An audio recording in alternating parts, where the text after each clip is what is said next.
Hello guys, welcome back to my channel Sushma Mallick চ্যানেলে সবাইকে স্বাগত। আশা করছি সবাই ভালো আছো আর আমি ভালো আছি। আর কি বলবো, কিচ্ছু বলার নেই। প্রত্যেক দিন একই কাজ তোমাদেরকে দেখাচ্ছি, কিন্তু সকালের এই কাজগুলো তো আমাকে করতেই হয়, যেহেতু ডেলি ব্লগ। তাই হচ্ছে গিয়ে ডেলি ব্লগে আমার যেইগুলো কাজ যেদিন করি আমি সেইগুলোই তোমাদেরকে দেখাচ্ছি।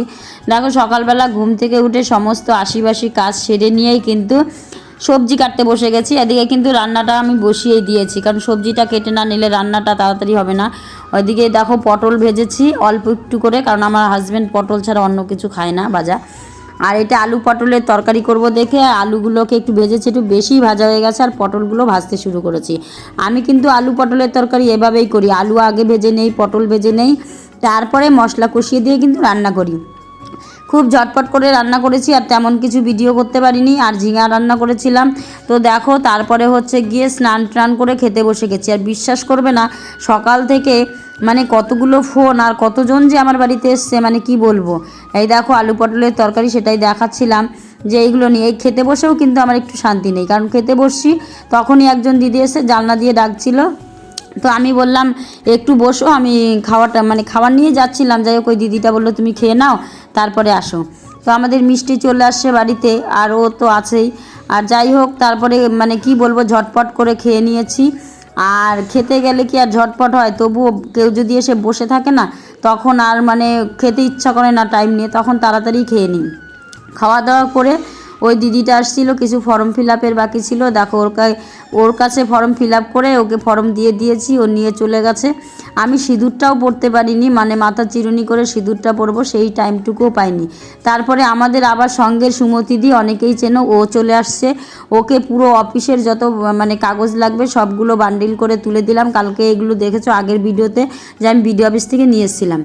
তারপরে একটু ঘরে গিয়ে রেডি হয়ে একদম মানে রেডি হয়ে গেছি, যে এখন আমাকে অফিসে যেতে হবে। মানে কোথায় কোথায় যে দৌড়াবো, কি করব, মানে কিছুই বুঝতে পারছি না। তো চলে গেছি এই পঞ্চায়েত অফিসে, কারণ পঞ্চায়েত অফিসে একটা মিটিং ডেকেছিল এই দিদিদের। তো তাদেরকে নিয়ে পঞ্চায়েতে চলে গেছি। পঞ্চায়েতে আবার এদের মিটিং করে, এদের মিটিংয়ের কিছু কাগজ জমা নেওয়া ছিল, সেটা করলাম। আর সেক্রেটারি সাহেব মিটিং করলো, ওখান থেকে কিন্তু চলে গেছি দেখো বিডিও অফিসে।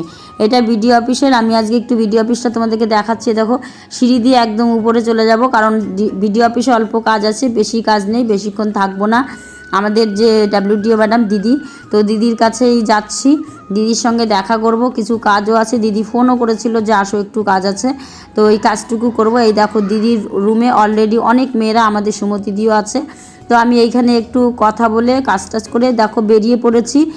এইবার তোমরা দেখতে থাকো, সুমতি দি আর আমি কিন্তু এখানে করে যাচ্ছিলাম। আর তোমরা একটু দেখো আজকে কি বৃষ্টি, মানে বলার মতন নেই। তার মধ্যে আমাদের কাজ করতে হচ্ছে, মানে খাওয়া দাওয়ারও সময় নেই, এতটা কাজের চাপ। এখন আবার সঙ্গের অফিসে, এখন আবার বলেন চা, হ্যাঁ আবার বলেন চা, বুঝতেই পারছো। তারপরে বাড়িতে আর হচ্ছে যেমন এই দিদির চাপ, মানে এই দিদিকে সবাইকে মেনটেনেন্স করতে হচ্ছে। আর আজকে বাধ্য হয়ে এই যে এই হেডফোনটা ব্যবহার করলাম। আমি এটা ব্যবহার করি না, দরকার হয় না, কিন্তু আজকে এতটা ফোন, মানে কি বলবো আমি। তোমরা দেখবে গতকালের ভিডিওটা দিতে আমার এতটা লেট হয়ে গেছে। যাই হোক, আজকেরটা তো কালকে যাবে, এর জন্যই বললাম গতকাল। যাই হোক, আজকে ভিডিওটা তো পোস্ট করলাম।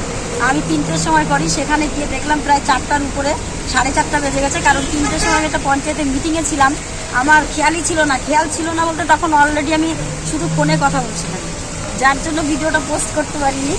তো যাই হোক, আর দেখো সেই বৃষ্টির মধ্যে কিন্তু আমরা যাচ্ছি। চলো অফিসে গিয়ে কথা বলবো। তো দেখো তোমাদের দেখাচ্ছি যে এই কাজের এতটা চাপের জন্য না ভিডিও টাইম মতন পোস্ট করতে পারছি, না একটা থাম্বনেল বানাতে পারছি। মানে থাম্বনেল ছাড়াই কিন্তু আমি এখন ভিডিও পোস্ট করে দিচ্ছি, টাইমসটা মেনটেনেন্স করতে পারছি না। গতকাল তো কোনো ভিডিওই ছাড়তে পারিনি। যাই হোক, আর এই চলে এসেছি সঙ্গের অফিসে। দেখো সারাদিন পর না খাওয়ায় দেখো 2টো করে নিউট্রিচার্জ বিস্কুট। মৌসুমি কটা দিচ্ছে? 2টা না? ওই দেখো ওই দেখো ও খাচ্ছে বিস্কুট, এই যে একটা। আর সুমতি দি খাবে না, মানে ও অলরেডি ভোজন করে আসছে। আর বিজুলি কয়টা বিস্কুট খায়? কয়টা? একটাও খাই না, মানে ও সবাইকে দিল দেখে একটাও খাবে না। যাই হোক, এই 2টা করে বিস্কুট খাবো আর জল খাবো, তারপর বাড়ি যাবো। এই ভিডিওটা করার সময় আমি বাড়ি চলে এসেছি, আর এই প্যাকেটটা কিন্তু আমি আনিনি, ওর দাদু নিয়ে আসছে। তো আমি ওর সঙ্গে কথা বলছিলাম, সেইগুলোই তোমাদেরকে দেখাবো করে, কিন্তু যখন এডিট করতে গেলাম তখন দেখলাম পাশে টিভি বোধহয় চলছিল, মিউজিক হচ্ছে, মানে একটা গান চলছিল। এবার যদি ওর কথাগুলো দেই তাহলে কিন্তু কপিরাইট চলে আসবে, যার জন্য দিলাম না। বেশ সুন্দর, খুব ভালো ভালো কথা বলছিল, মানে সবাইকে বলছিল ওই যে খাবার নিয়ে এসছে, সবাইকে টাটা দিচ্ছিল। যাই হোক, ওর সাথে কথাবার্তা করে একটু ফ্রেশ হলাম। আর সন্ধ্যার পরে দেখো আমাদের টিফিন হয়েছে সিঙ্গারা আর চিংড়ি মাছের চপ আর চা। তো সবাইকে গুড নাইট, ভালো থেকো, সুস্থ থেকো। আজকে এই পর্যন্তই, আগামী ভিডিওতে দেখা।